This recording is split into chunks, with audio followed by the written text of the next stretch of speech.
Akkam jirtan kabajamtootaa fi daawwattoota keenyaa kun kan daawwachaa jirtan sagantaa furtuu dhugaa torbaanitti guyyaa tokko isiniif dabarsinudha.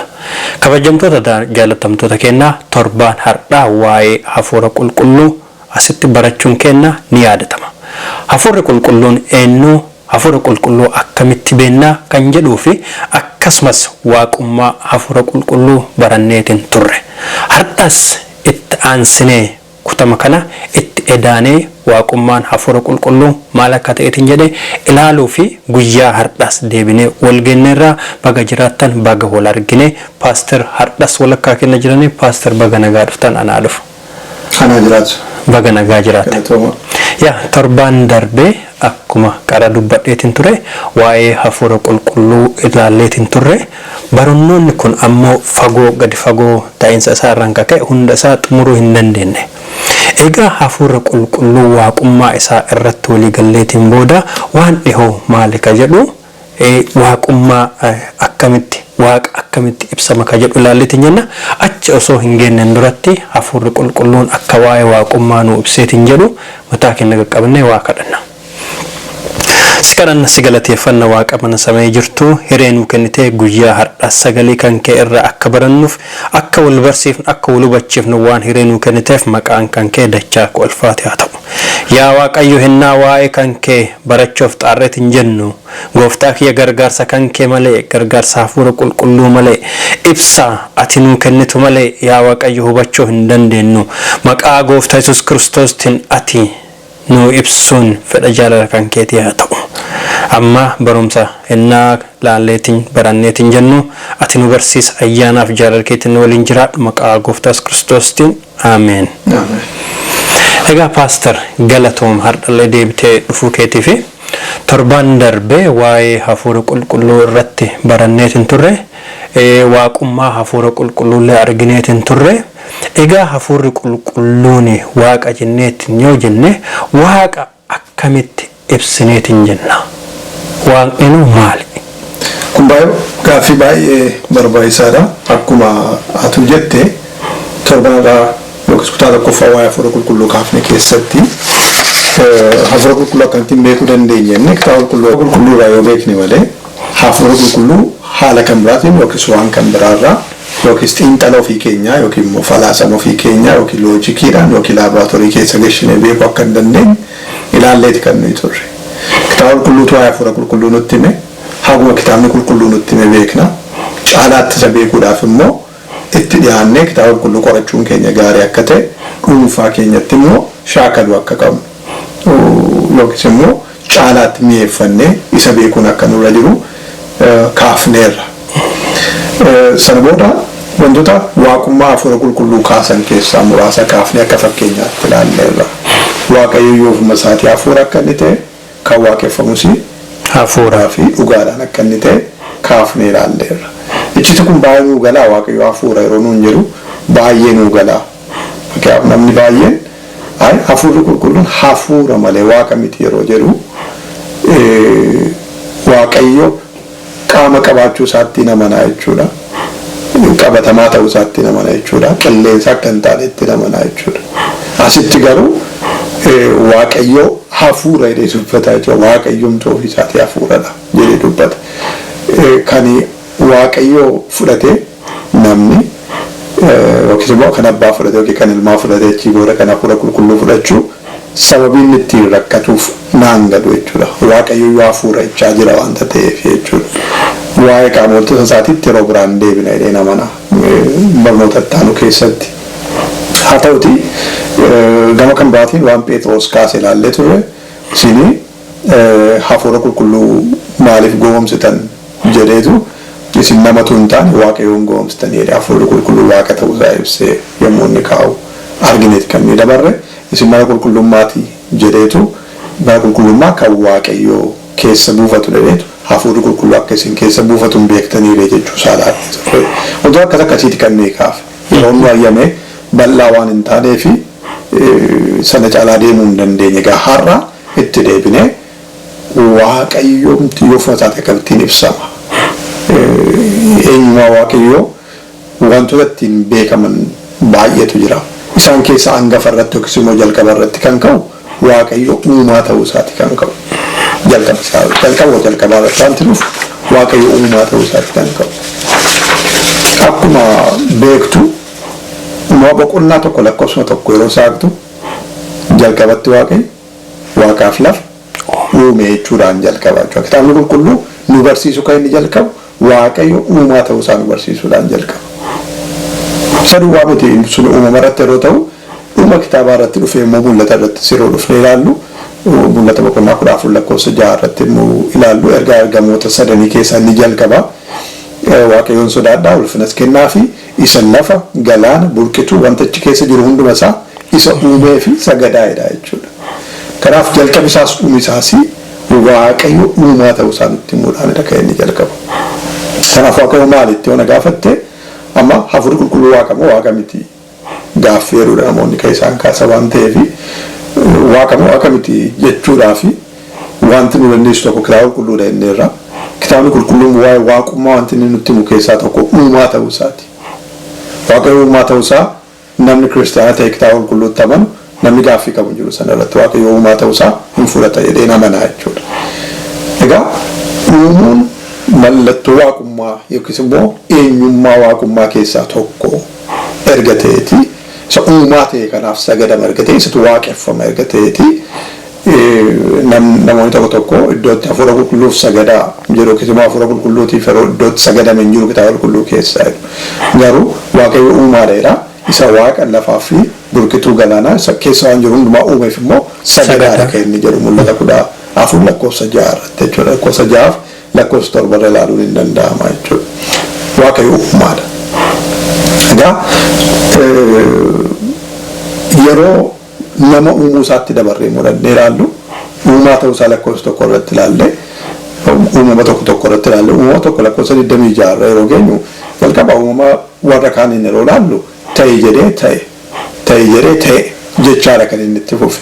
Nama bira yeroo ga'e garuu uumama boqonnaa tokko lakkoofsa 26 irratti kottaa nama nuumna jedhee jechuudha.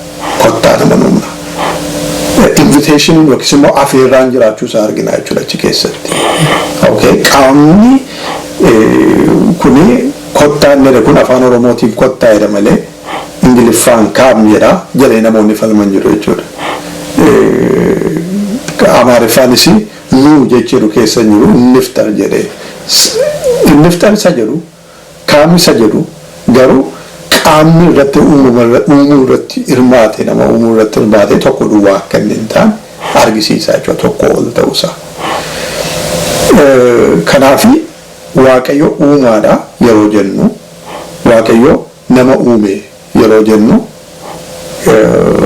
waa'ee abbaa duwwaa isaa jirratu hin taane yookiin waa'ee ilmaa duwwaa isaa jirratu hin taane hirmaannaan akka jiru argina jechuudha. Uumama boqonnaa tokko lakkoofsa 26 irratti jechuudha achirraan fagaatiin. Isa duwwaatu hin taane namoota baay'eedhaaf akka dhakkeettiin ibsuun hin danda'amu jechuu danda'u. Bakka biraatti kitaabni qulqulluu maalidha kan inni ibse jennee ilaalle fakkeenyaaf Qorontoo isa duraa boqonnaa 8 lakkoofsa 6 irraa inni dubbisuu dandeenya. Qorontoo isa duraa boqonnaa 8 lakkoofsa 6 irraa maal jedha? Nuuf garuu waaqayyo tokkichatu jira jechuudha. Meeqa jira jedhee? Tokkichatu jira. Waaqayyo tokkichatu jira. Innis abbaa jedheetu isa waan hundumaa uume. Agartee namoonni iddoo kana dhaabataniiti egaa waaqayyo tokkicha seedu kana fudhataniitu abbaa duwwaadha malee kan biraan hin jiru kan biraan waaqa miti ejjennoo jedhudha kan isaan ga'anii jechuudha. Maal jedhee waaqayyo tokkicha nuuf garuu waaqayyo tokkichatu jira innis abbaa isa waan hundumaa uume. Achuu edeen achuu kan irratti hin dhaabanne isa nuyi maqaa isaatiif jiraannus jedhee itti fufee akkasumas jedhee jechuudha. Akkasumas jechuun maal jechuudha? Dabalata jechuudha. Kan biraan jira jechuudha. Akkasumas gooftaa tokkichatu jira. Gooftaa tokkichatu jira. Hin dhaabanne jechuudha ammas. Innis Yesuus Kiristoos isa wanta hundumtuu ittiin uumamedha jedhee jechuudha. Gaarratti abbaa isa waan hundumaa uumedha. Ittaansee akkasumas Kiristoos Yesuus Kiristoos isa ittiin wanti hundumtuu uumame jedhe waan hundumaa akka inni uumu mirkaneessaa jira jechuudha. Karaasaa waan hundumtu akka inni uumame. Kanaaf abbaan uumaa ta'uusaa ilmi uumaa ta'uusaa ifa godheetti kan inni kaa'u jechuudha. Kana caalaa wanti inni ittiin ibsee kaa'u hin jiru. Abbaan uumaadha, ilmi uumaadha. Okay? Kanaaf jechi waaqayyo tokkicha inni jedhu suni ilaalamuutu irra jira jechuudha. Tokkichi inni jedhame sun okay? Waa'ee abbaa duwwaa haasaa jiramoo waa'ee uumaa duwwaa haasaa jiramoo maalidha? Uumuu irratti yeroo dhufnu abbaanis uumaa ta'uusaa ilmis uumaa ta'uusaa lakkoofsa tokko irratti ibsee jechuudha. Qoontoon isa duraa boqonnaa 8 lakkoofsa 6 irratti isa kana ilaaluun barbaachisaadha. Kana duwwaa miti. Okay? Hafuurri qulqulluu okay? Abbaadhaan waaqa ta'uusaa erga mirkaneeffanne uumaa ta'uu erga mirkaneeffanne ilmi uumaa ta'uusaa erga mirkaneeffanneeti hafuurri qulqulluu inni nama mata duree kanarratti wajjiniin mari'ataa yookiin qorataa jiru waa'ee isaa uumuu irratti wanti jedhamee jira waa'ee isaa gaaffii barbaachisaan isadha. Sababiin isaa mallattoo yookiin eenyummaa waaqaa keessaa tokko uumuu waanta ta'eef hafuurri qulqulluu uumuu keessatti hirmaannaa qaba. Isa jedhu yoo ilaalle Iyyoob boqonnaa 33 lakkoofsa 4 jalqaba kottaa inni jedhu tokko ol ta'uusaa kan argisiisu ta'uusaa ilaalleerra miti waan boqonnaa 126 irratti. Dabalataani Iyyoob boqonnaa 33 lakkoofsa 4 yeroo ilaallu maal jedhe hafuurri waaqayyo na uumeera jedhe jechuudha. Hafuurri waaqayyo na uumeera. Kanaaf hafuurri waaqayyo maalidha jechuudha? Uumaadha jechuudha. Hafuurri waaqayyo inni nuyi jennu kun immoo hafuura qulqulluu jennee sunii waamu jechuudha. Kitaabni qulqulluu keenya hafuura qulqulluu, hafuura waaqayyo, hafuura Kiristoos jechaadha kan inni waamu. Hafuura qulqulluu yeroo waamu. Kanaaf hafuurri waaqayyo maal godheera? Na uumeera. Hafuurri qulqulluu uumaa ta'uusaa dubbisa duwwaa miti. Faarsaa boqonnaa 400 lakkoofsa 30 irratti si warannee ilaalle Daawit maal jedhee ibse faarsaa Daawit 400 lakkoofsa 30 irraa akkas jedhe. Yeroo hafuura kee itti ergitutti immoo isaan hin uumamu. Ati immoo irra lafaa hin haaressitaa jedhe. Yeroo maal gootu hafuura kee hafuura qulqulluu yeroo itti ergitu isaan maal ta'u hin uumamu isaan. Isaan hin uumamu. Kanaani irra lafaa maal hin goote hin haaressita jechuudha. Kanaaf hafuurri qulqulluu yookiin hafuurri waaqayyo hafuura maal godhudha jechuudha? Uumuudha jechuudha. Okay? Uumaan immoo maalidha inneerra? Waaqayyoodha inneerra jechuudha. Abbaan uumaa ta'uusaa, ilmi uumaa ta'uusaa akkasumas hafuurri qulqulluu uumaa ta'uusaa ilaalleera. Taasifnu hafuurri qulqulluu waa'ee uumamaa kana hunduma isaayyuu hin kaasin dura. Guyyaa tokkoffaatti maaltu uumame, lammaffaa maaltu uumame, sadaffaa maaltu uumame jedhamee matu waa'een sanaan ka'een dura waa'een hafuura waaqayyoo maqaa dhaameera. Eessatti maqaa dhaame yoo naan jette uumama boqonnaa 1 lakkoofsa 2 irratti. Jalqabatti waaqayyo waaqaaf lafa uume jedhee itti aansee inni dubbate waa'ee hafuuraati. Maal jedha? Hafuurri waaqayyoos bishaanirra hin socho'a ture jedha. Kan sirriitti ilaaluun gaa'ee barbaachisaadha. Hafuurri waaqayyoo inni meeru kun argansumma waaqayyootu ta'e. Okay, akka namoonni tokko hubatanitti argansumma waaqayyootu ta'eeti waaqayyos hafuuran baafata ture jedha ture jechuudha. Waaqayyos hin argana ture yookiin immoo hafuura baafata ture miti kenne jechaadha. Hafuurri waaqayyo bishaanicharra hin bololi'aa ture. Kanaaf jiraachuun hafuura waaqayyo yookiis jiraachuun hafuura qulqulluu wanti uumamu warra guyyaatti gara guyyaatti wantoota uumaman utuu hin kaasiin duraa jalqabee akka inni jiru nutti himaa jechuudha. Kanaaf uumama wajjiniin wal qabatee waa'een hafuura qulqulluu garaagara hin ba'u jechuudha. Kanaaf waa'ee uumaa akka ittiin ilaalle gaariidha yaada hunda isaa ibsineen Waaqayyo si haa eebbisu paaster akka itti ibsuuf deemte baay'isee bareeda. Hafuurri qulqulluun uumaa akka ta'eetiin jedhe jalqabumarraa akka tureetiin jedhe akka itti keetti baay'isee bareeda. Kitaaba qulqulluu keessatti illee koottaa jechuun nama tokkoon fakkeenyaaf namoonni tokko akka itti hiikuu fedhanii inni akkas jedhu Kiristoosiin jedhaara jechuun danda'a. Kiristoos koottaa jechuuf koottu jechuun adda adda. Koottaa ennaa jetteetiin jettu tokko ol ta'uu isaa agarsiisa. Akkuma kadhannuun jetteetiin jette waaqa isaa eebbisu akka mishaa keette garuu wanni tokkottiin an amma as bira si gaafachuu fedhe like achuma biratti innaa qara dubbisteetiin jettu waaqayyoo tokkocha akka jettu dubbisteetiin turte amma deebistee abbaa ilmaa hafuura qulqulluullee jennee sadi kaasaarra waan sadii moo tokko.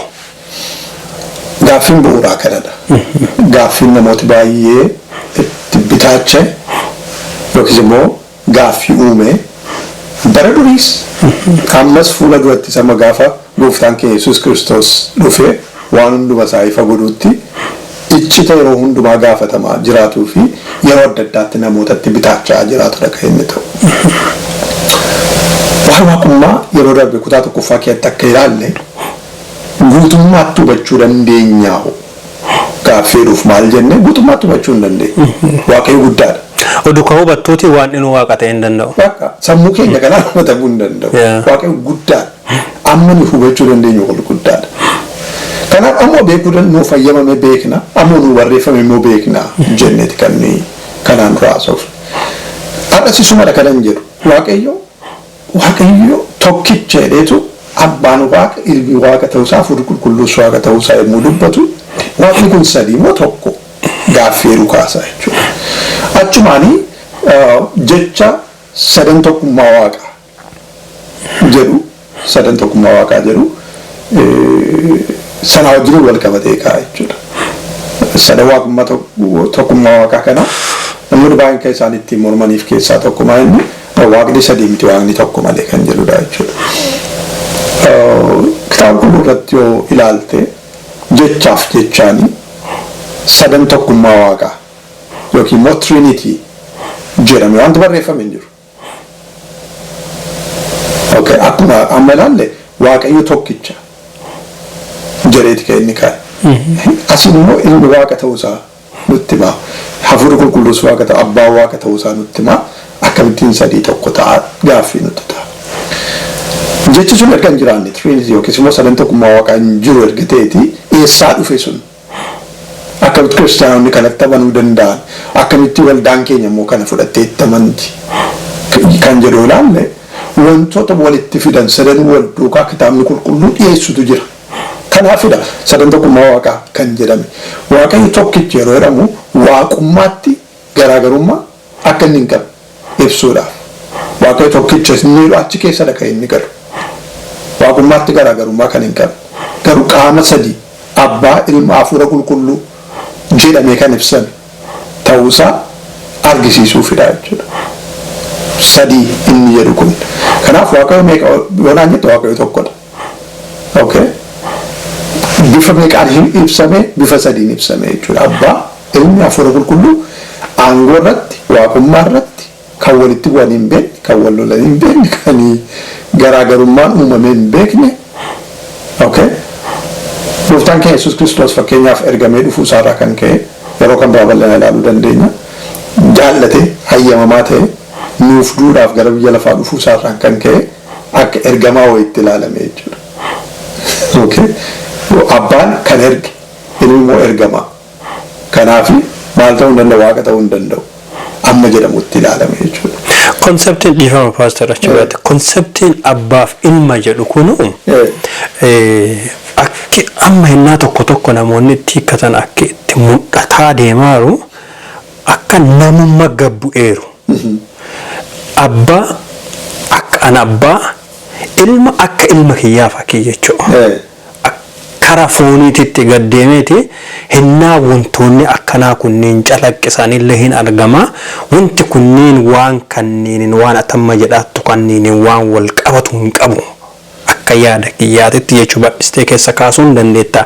Eega san tutteetiin jette hariiroon waaqaa abbaaf ilma hinnaa jenneetiin jennu maqa malee hariiroo namaatiin. Ija sammuu namaatiin akka sammuun namaa itti abbaa yaadutti akka sammuun namaa ilma itti yaadutti akka akkas hin taane. Dhugaadha. Jechuunti abbaaf ilma jedhu kuniyyuu. Jechuunti abbaaf ilma jedhu kuniyyuu jecha kakuu haaraati. Jecha kakuu haaraati. Jecha kakuu haaraati yeroon siin jedhu maa inni gooftaan keenya Yesuus Kiristoos foon uffatee gara biyya lafaa kanaa dhufuusaa nama ta'ee dhalachuusaa isa ibsuuf wajjinii wal qabateeti kan inni dhufu. Jechuumti abbaaf ilma jiru kun iyyuu jechuudha. Isa wajjinii wal qabateeti kan inni dhufe. Isa kana ilmi koo innaan jaalladhu. Isaanis wanti hundumtu kan natti tolu.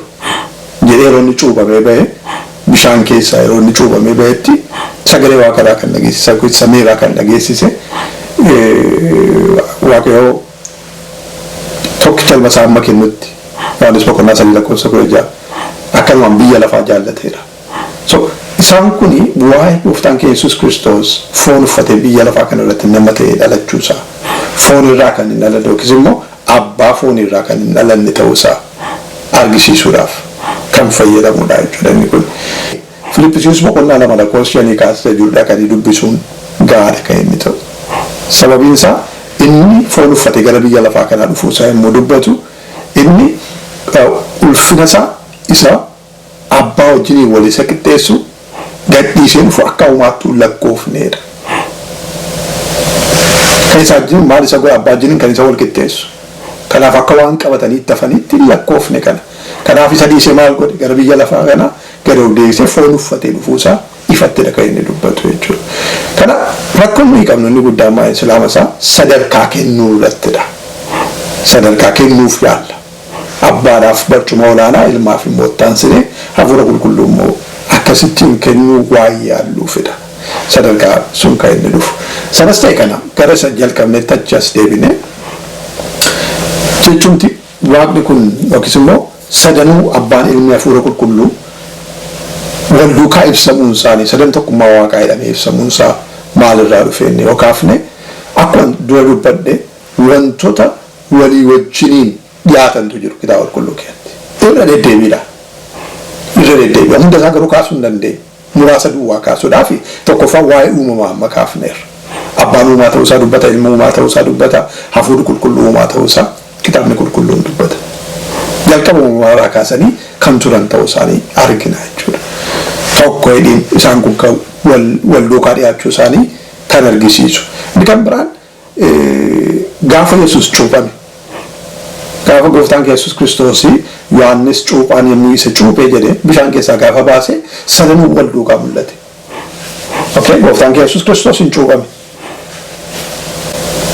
Hafuurri qulqulluu bifa gugeetiin dhufee Yesuus irra qubate. Abbaan samiirraa maal godhe sagaleedhaan dubbate. Isa kana ilmi koo inni an jaalladhu. Isaanis waan hundumtuu kan natti tolu. Maatewos boqonnaa 3 lakkoofsa 16-17 dubbisuu hin danda'u jechuudha daawwattoonni keenya. Okay? Kan biraa iddoo isaaniitti wal duukaa mul'atan eessa inni lammaffaan gaafa bartoota erge yookiin immoo dargaggoota isaa hojiitiif gaafa isaan erge gaafa isaan bobbaase egaa dhaqaa jedhee jechuudha. Maatewos boqonnaa 28 lakkoofsa 19 dubbifachuu danda'u daawwattoonni keenya. Egaa gara biyya lafaa hundumaa dhaqaa jedhe. Gara biyya lafaa hundumaa dhaqaa.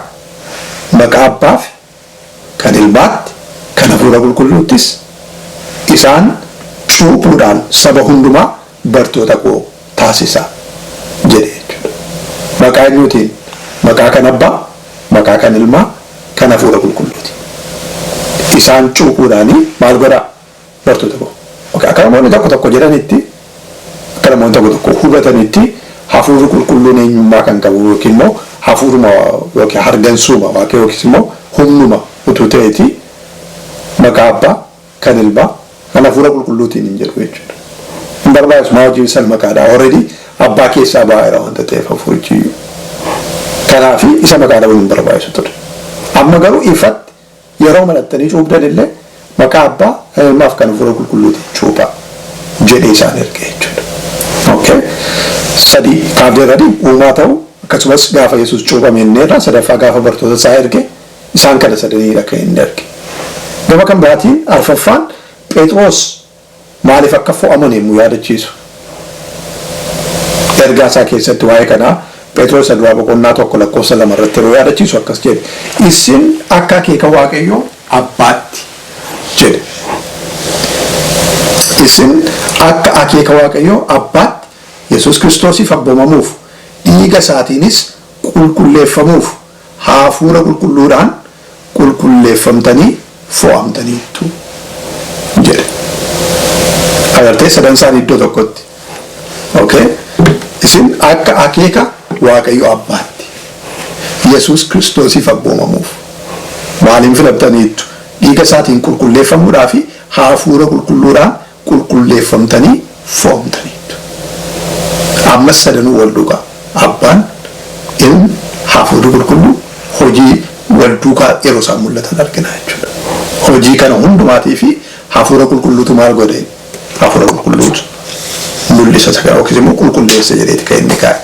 Okay, shanaffaan kan nuyi ittiin beekuu dandeenyu keessaa inni shanaffaan wal duukaa dhiyaachuu isaanii kan nuyi arginu Phaawulos yeroo nagaadhaamu keessumaayyuu warra Qorontositti yeroo nagaadhaamu Qorontos isa lammaffaa boqonnaa 13 lakkoofsa 13 irratti sadanuu ammas wal duukaa kaasa. Maal jedhee?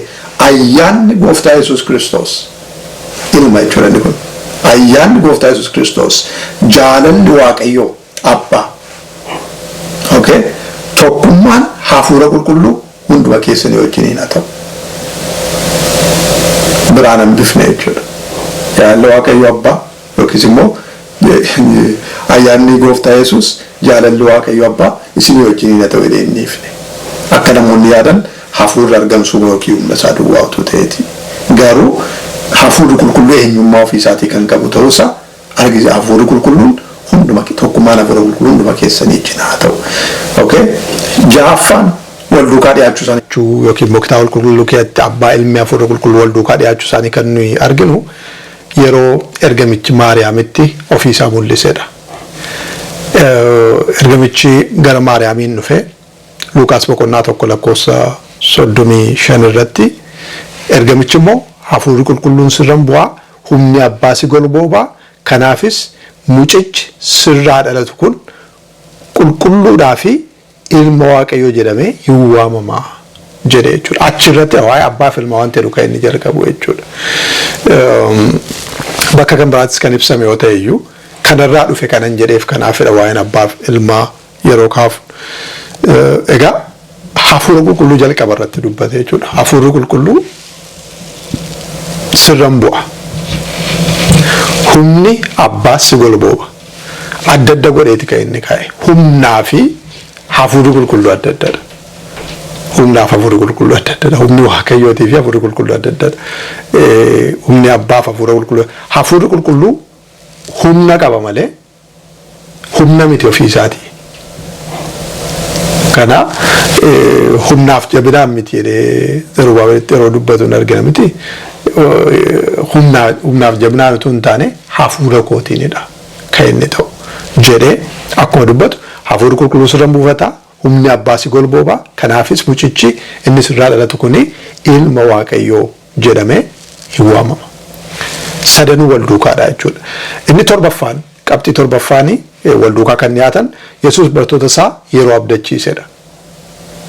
Bartoota isaa yeroo abdachiise maal Yohaannis 14:16-17 irratti guutummaan boqonnaa 14 abdii inni kenne sana yeroo ta'u 14, 16 fi 17 irraa dubbise Abbaan kadhadhaa inni bara baraan isin bira kan haa jiraatuu fi kan biraa ofiisaati waan deemuuf jechuudha. Kan biraa kan isiniif dubbachuu kan danda'u jechuudha. Hafuura qulqulluu isiniif hin kennu. Inni isiniif dubbatu kuni hafuura dhugaati jedhee jechuudha. Kanaaf hafuurri maal godhaa? Hin dubbata.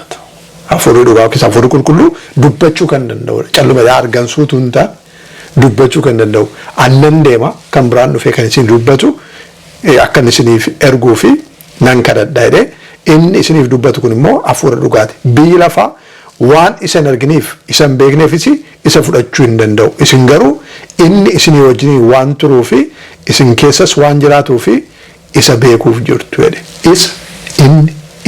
Inni jechaa dubbataa jechuudha.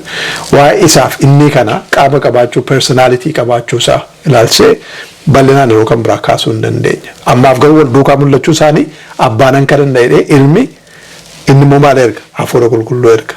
Isa isiniif dubbachuu danda'u jedheetu argina. Saddeettaffaan qabxii saddeettaffaan wal duukaa dhiyaachuu isaanii kan itti arginu Phaawulos waa'ee mootummaa Waaqayyoo yommuu dubbatu Roomee boqonnaa 14 17:18 irrattidha kan inni kaasu. Roomee 14:17 akkas jedha. Mootummaan Waaqayyoo mootummaa qajeelummaa nagaaf gammachuu warra hafuura qulqulluu biraa kennamaniiti. Mootummaan maali? Mootummaan Waaqayyoo. Nagaadhaa fi gammachuu warra hafuura qulqulluu biraa kennaman. Nagaadhaaf gammachuu kan kennu eenyudha? Hafuura qulqulluu. Kanaaf hafuurri qulqulluu kennuu kan danda'udha jechuudha. Malee humnuma duwwaa miti jechuudha. Mootummaa nyaataaf dhugaatii miti jedhe. Namni isaan kanatti qabame Kiristoosiif hojjetu Waaqayyoon hin gammachiisa. Namoota birattis fudhatama qaba.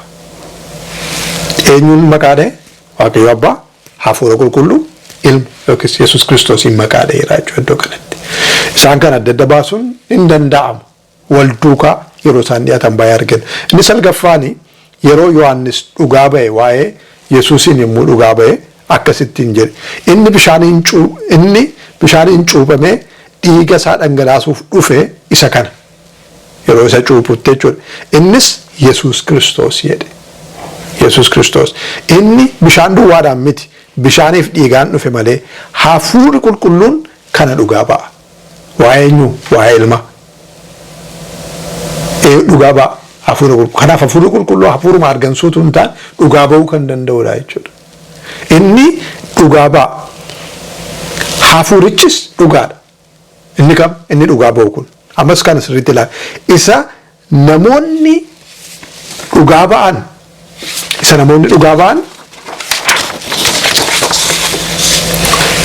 kan fudhannu erga taane hafuurri dhugaa ba'a jedhamni hafuurri qulqulluun dhugaa akka ba'u dubbateetu kan namoonni dubbatan erga kan isaan dhugaa ba'an hin fudhanne erga ta'e inni Waaqayyo dhugaa ba'u immoo hin caala. Eenyu dhugaa ba'a jechaa oole? Hafuurri qulqulluu. Asitti immoo maal jedhe? Inni Waaqayyo dhugaa ba'u hin caala. Hafuurri qulqulluu maalidha? Waaqayyoodha jechaadha. Kan dhugaa ba'u kun eenyudha? Waaqayyoodha. Waa eenyu? Waa Waaqayyo. Waa ilma Waaqayyo. Dhugaa ba'a jedheetu ka'a. Dhugaan Waaqayyoos isa inni ilma isaatiif dhugaa ba'edha jedhe jechuudha. Isa inni ilma isaatiif dhugaa ba'e. Kanaaf Yohaannis 5:6 amma 9 kan jiru daawwattoonni keenya dubbifachuu danda'u. Kurnaffaan yeroo keenya wajjin deemuuf inni dhuma. Kurnaffaa fi inni dhuma. Phaawulos warra Efesooniif yeroo barreesse akkas jedhee waa'ee tokkummaa isaanii immoo jabeessu. Akkuma abdiin waamichaa inni isinitti waamamtan tokkicha akka ta'e. Dhagni tokko, hafuurris tokko, gooftaan tokko, amantiin tokko, cuuphaan tokko. Waaqayyoo fi abbaan waan hundumaa tokkicha. Inni waan hundumaarra jira. Waan hundumaa hin hojjeta. Iddoo hundumaa jiras. Tokkoon keenya garuu akka safara kennaa Kiristoositti ayyaana arganneerra. Ammas asitti meeqan isaanii kaa'e? Waa'ee hafuuraa dubbateera. Waa'ee ilmaa dubbateera. Waa'ee Waaqayyo abbaa dubbateera jechuudha. Maal jechaa?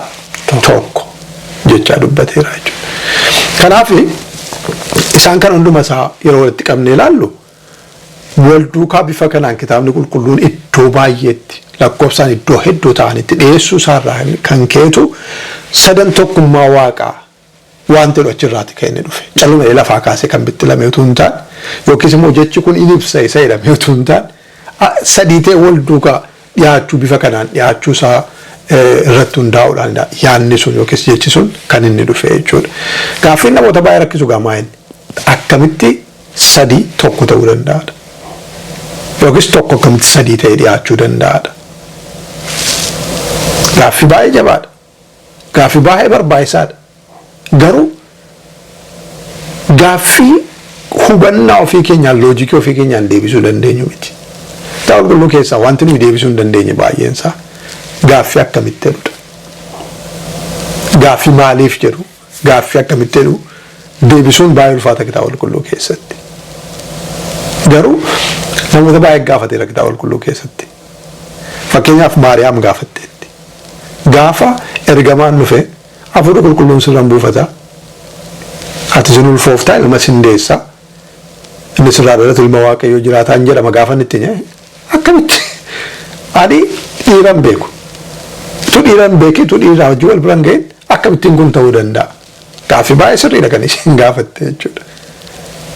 maaliif kan saayinsiin kamiyyuu ibsuu hin danda'u waan ta'eef deebiin kennameef garuu maalidha yoo jenne ergamichi maa ittiin jedhe waaqayyoof wanti dadhabamu hin jiru jedhe akkamitti waaqayyo waa'ee ofii isaatii mitiiti waa'ee keenyayyuu waa'ee isa biyya lafaa kanayyuu akkamitti gaaffii baay'eetu jira akkamitti Yoonaas garaa qurxummii kee guyyaa 3 bulee fayyaa isaatu waan tokko hin ta'in ba'e deebisuu hin dandeenyu kana wanti nuyi deebisuu dandeenyu maal waaqayyo wanti dadhabamu hin jiru.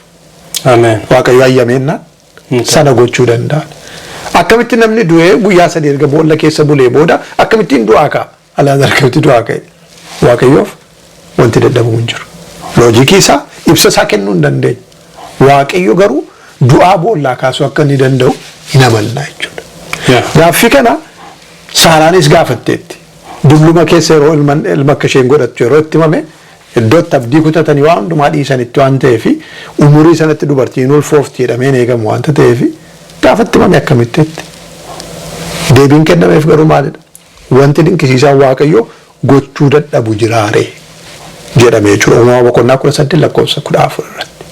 Kanaaf gaaffii keenya akkamitti abbaanis waaqa ta'e ilmis waaqa ta'e hafuurri qulqulluu waaqa ta'e waaqa tokkicha immoo akkamittiin ta'a gaaffii dhufi wanti waaqayyoof dadhabamu hin jiru. Waaqummaa sammuu keenya kanaan qorannee hubannee bira ga'uu dandeenya jennee of dhibbisuun nurra hin jiraatu. Wanti kitaaba qulqulluu keessatti nu barreeffame immoo wantoota amma dubbise yookiin immoo ibse kanaafi kana kan fakkaatan baay'ee isaaniiti kan jiran jechuudha. Kanaafi gaaffii loojikiidhaan deebisuuf yaaluutu hin taane kitaabni qulqulluu bifa kanaan erga kaa'e kitaabni qulqulluu immoo sagalee waaqayyoo ta'e erga amanne sagalee waaqayyoo ta'uu isaatti amannee fudhachuu malee maal jette Maariyaam egaa garbittiin kee kunooti akkuma tetti naafa ta'u galeefiitiyyuu akkamitti akka dhiira malee ulfooftu galeeraafi hin galleef waaqayyoof wanti dadhabame akkan jedhe duwwaa amantee fudhattee jechuudha. Ameen. Waaqayyo si haa eebbisu Paaster dubbii baay'ee bareedaa galgala har'aa kana dubbanne ka torbaan darbeetiin illee walitti qabsiifannee ka har'aallee baay'ee waa'ee hafuura qulqulluullee har'an gadi fageennaan ilaalleetiin jenne kanaaf waaqayyo si haa eebbisu baay'ee na ulfaadhu yeroon kennallee waan deemeeruufi sagantaa guyyaa har'aa asuma irratti gabaabsineetiin jenna. Egaa kabajamtoota daawwattoota kennaa kun kan daawwachuutu jirtan sagantaa furtuu dhugaatii torbaan darbe waa'ee hafuura qulqulluu eenyummaa isaa jala qabne kan turre har'a gadi fageennaan waa'ee hafuura qulqulluu hafuurri qulqulluu maal akka dalagaatiin ture maal akka ta'eetiin jedhee gadi fageennaan guyyaa har'aa kan ilaalleerra kutaa isa lammaffaa asirratti xumurreetiin jenna barumsa hafuura qulqulluu waa'ee hafuura qulqulluu qabateetiin jedhu kanaa ol namoonni barachuu fetan yoo jiraataniitiin jettanii karaa keessaatiin qunnamuu hin dandeettanii waaqayyo isinaa eebbisuu gaafii warri qabdan akkuma dura dubbadheetiin jedhe karaa keessaatiin nu ergaa jedhaa sagantaa keenya guyyaa har'aa asirratti xumurreetiin jenna sagantaa biraatiin haga wal genneetiin jennuuf waaqayyo jaalala ofiitiin isinaa eegu kadhannaadhumaa Paaster nu godhadha. Hayyee haa kadhannu. Si galateeffanna yaa waaqayyoo inni nu uumtee nu jiraachiftee inni gaddeebiyoota kanaa waa'ee kee waa'ee waaqa isa guddaa kanaa jaalala kee eenyummaa kee akka nu hubannuuf balbalaa nuuf saaqtee dubbii kee nuuf kennitee karaa sanaa siin beeku akka dandeenyuuf inni carraa nuuf kennite ati waaqayyoodhaa galanni siif haa ta'u. Ameen. Gaaffiin gaafatame guddaadha. Sammuu namaatiin hubatamuu kan dandeenye ibsuun kan hin dandeenyedha. Haa ta'u malee siif waan hundumtuu akka inni danda'amu hin amanna. Kanaaf yaa waaqayyoo ammas eenyummaa kee waaqummaa kee gooftummaa kee mootii waaqaaf lafaa ta'uu kee waaqa bara baraa ta'uu kee utuu hin maminiif hin shakkin sagalee keessatti nuuf kennite keetti kan dubbifanne amanuudhaan jiraachuu akka dandeenyu deddeebi'uu akka dandeenyuuf ayyaana keetti nuuf baay'isi. Gaaffii nutti ta'e hafuurri qulqulluu inni barreessaa kitaaba qulqulluu ta'e dubbii kee dhoksaa dubbii kee keessa jiru haga hubachuu dandeenyuuf nuuf malu hubachuu akka dandeenyutti akka nu barsiisu akka nu hubachiisuuf nuuf erguun jaalala kee haa ta'u. Kan barannetti akka jiraannuuf ayyaana nuuf baay'isi. Daawwattoota keenya isaati eebbisi. Maqaa Kiristoos Yesuusiif jettee. Ameen. Ameen.